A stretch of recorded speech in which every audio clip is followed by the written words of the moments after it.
రాజ్యసభలో అమరావతి బిల్లుపై చర్చ సందర్భంగా గత బీఆర్ఎస్ ప్రభుత్వంపై కేంద్ర మంత్రి కిషన్ రెడ్డి కీలక వ్యాఖ్యలు చేశారు. కాళేశ్వరం ప్రాజెక్టు కేసీఆర్ కుటుంబానికి ఏటీఎంలా మారిందన్నారు. కాళేశ్వరం మేడిగడ్డ ప్రాజెక్టు పిల్లర్లు కుంగాయన్నారు.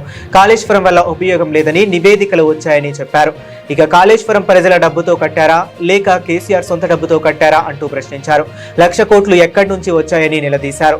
వివిధ కేంద్ర ప్రభుత్వ సంస్థల నుంచి నిధులు తీసుకుని కాళేశ్వరం నిర్మించారని కేంద్ర మంత్రి తెలిపారు. భద్రాచలంలో ఉన్న గ్రామాలు ఏపీ పునర్విభజన చట్టంలో చేర్చారని అప్పుడు ఎందుకు ప్రశ్నించలేదని అడిగారు.